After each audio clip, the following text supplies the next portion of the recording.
Sometimes we're inside, sometimes we're outside. Education, it's all around.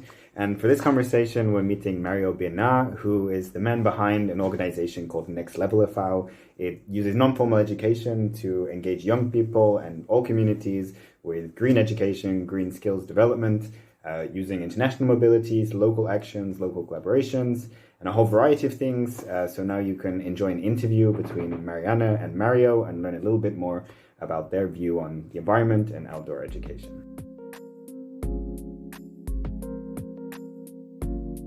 Culture Goes Europe, we are doing research on outdoor education as part of this framework of a project which is Inside Out. And so we are in this research doing some surveys, also doing some focus groups, but also looking for already good practices that exist, not only in Germany, but also outside. And we thought that Next Level already do some cool projects related to outdoor education. So I welcome, first of all. And I wanted to ask you if you could introduce a little bit of what you do and how it relates to the topic. Yeah, my name is Mario. I'm one of the heads of the Next Level organization. So we are an organization for mostly environment education and sustainable education. So we are really active in the local and European level in this kind of non-formal education. And mostly we have three pillars in our organization. They reflect our main topic fields. And the first one is this field of organized awareness programs about how to come in touch with nature or natural environment.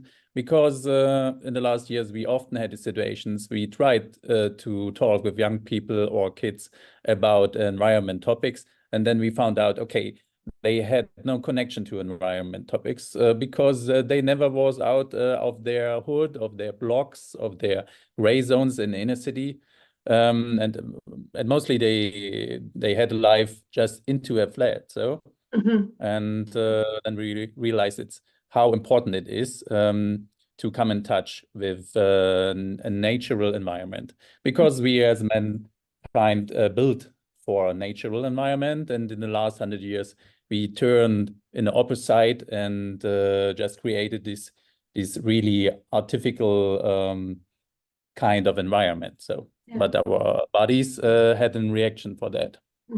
And the other side, of course, one of our main fields is to create projects to like you to work on methods to professionalize other ones and share our knowledge we collect in this field of how to come forward, what we can change in a sustainable way in our lifestyle today. So just for example, we created a project to bring professionals together. They work with youth in the field of farming, farming processes, agriculture, something like that. Okay. And of course, this topic of outdoor education gives us the possibilities to work also with the people. They have issues, they have barriers, and they need a special environment or a special opening phase to work with that. So, okay. Yeah. Makes sense. And which target groups do you work with? You talked about children, but also these farmers. In the last 3 years, we have a lot of local projects with schools, especially with schools in neighborhoods. There are have special social circumstances there, so they have barriers to take other childs in comfortable lifestyle quarters they haven't. And even after the Ukraine war, for example, we had a lot of kids. They come the first time in this country. They are foreigners. They have a special migration topic in background, and especially there for such kids, it's really useful to build up a safe zone Mhm. and to bring them together in this topic of natural come together, you could say. Yeah. Mhm.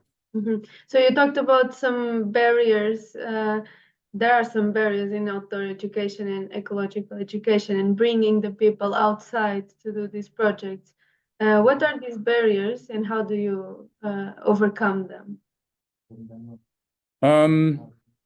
Yeah, how I told, we had projects.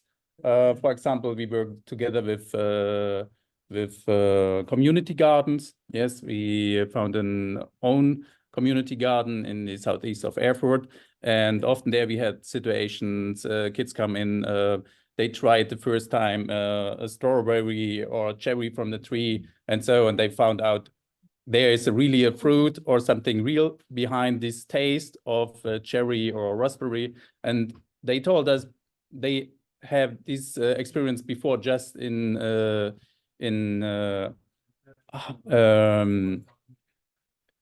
products. In products they just know from the storage. So yes. Okay. And of course, a lot of these kids, they have social barriers to take. Some of them, they have problems in the school. And especially in these quarters, we have a lot different of social problems. So, and so they have barriers to take. Other kids, they have never contact with them. So problems in the family, or they come out of a complete other culture, and language barriers, of course, but also social barriers, like I said. Yeah. And so facing all these barriers and introducing the people to these outdoors, to the ecological education, how do you see the benefits? What are the benefits of using this methodology? What do you see happening with the people you work with? What we're realizing in these projects, for example, we organizing summer camps. So the kids there are 14 days together in these groups of maximum 30 kids. And what we've seen there at first, especially kids with a lot of problems, they open fast way. So they come out of their safe zone, yes. And we've seen they starting easier to come together with other kids or to open to other kids, yes, and to strangers for them, yes. So and of course the we have their programs. They are the whole day in work, so the whole day they are in exchange with the natural circumstances. So we go hiking with them, we build something with them, and this kind of new awareness to use the body, to breathe, to smell air, to taste something natural. It changed a lot of them. Yes. Yes. And yes. Yeah. Tell me. I was going to ask also that working with kids in schools, how did you come up to this relationship with the school? What were the steps as you as an organization to have the means and to reach this school and to also to convince them that maybe this could work and then convince. So how does that work? At the moment, we've seen a lot of schools. They come to us with their ideas. So they've seen these circumstances of a lot of kids, and today also because they have the whole day the mobile phone, they are not concentrated. It's difficult for them to find a focus. It's difficult for them to calm down. Yes, to be calm and to breathe in a normal way. They have about this often also later health issues. They are depending on these processes. And so often the schools, they come with their ideas to us. But in the other way, we have a huge network of social workers. Social workers, they work there in the schools, especially them. They work together with the, yes, they would say with the kids with the most barriers or highest volume of difficulties there.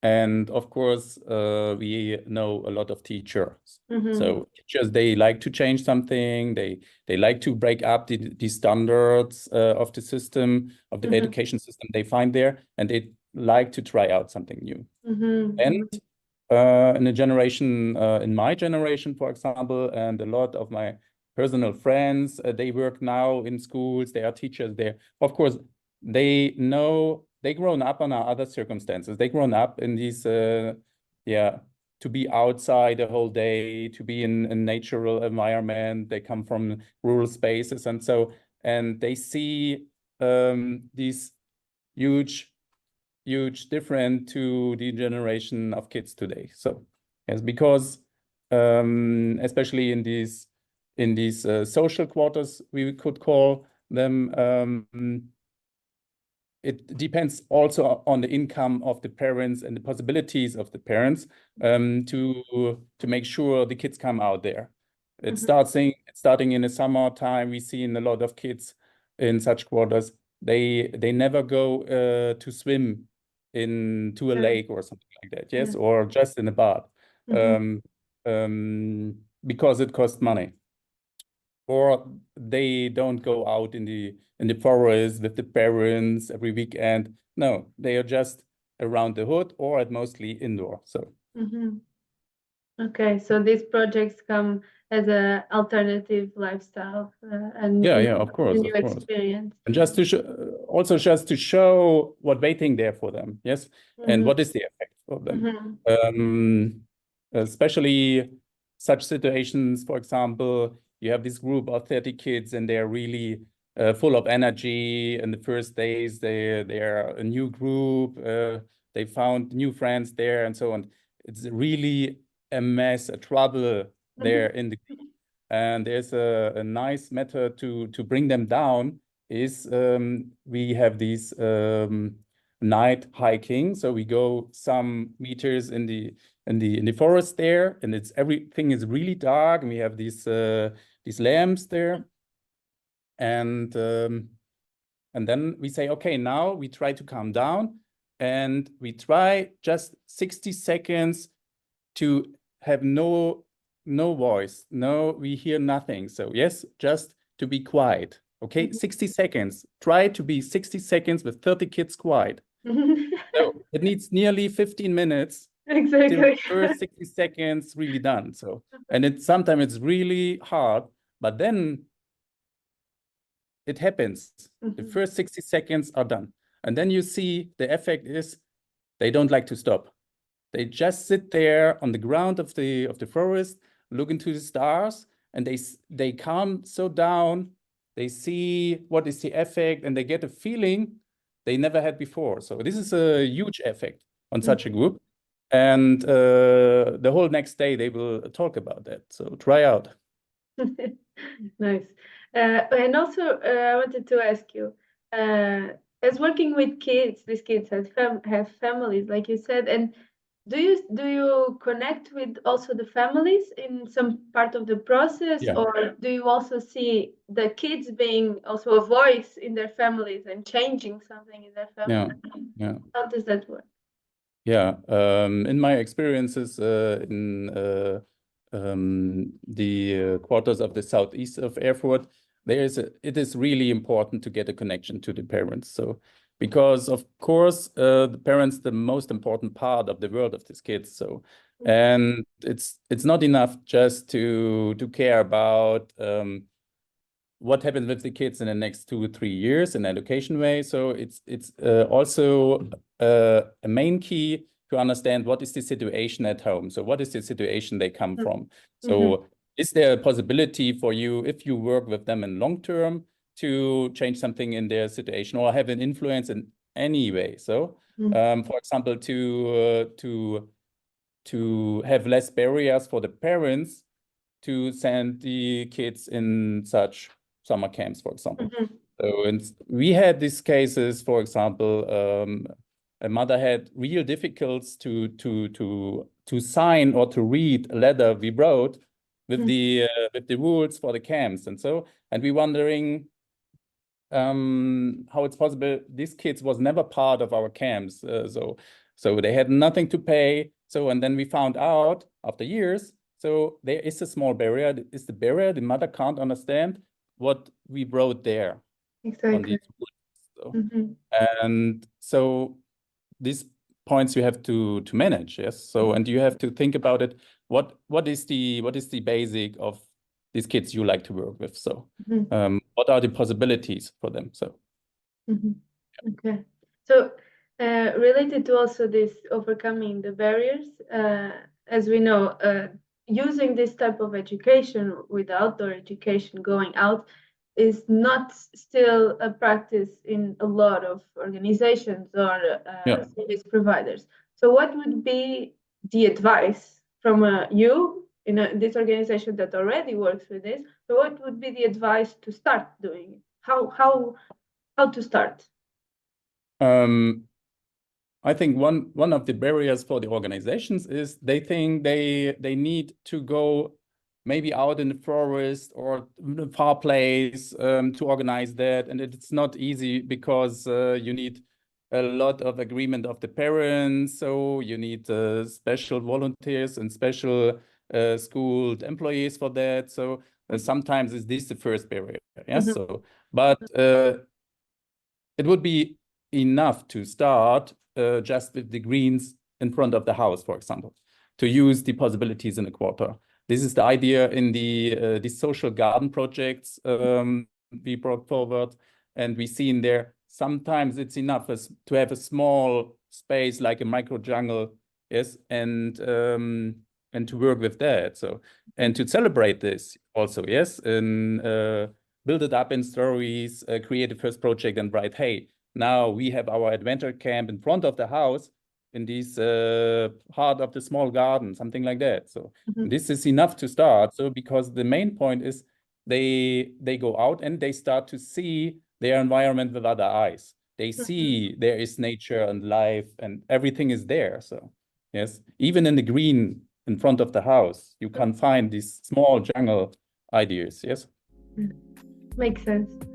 Well, thank you for answering all these questions and providing this information and expertise and insights. It's really helpful.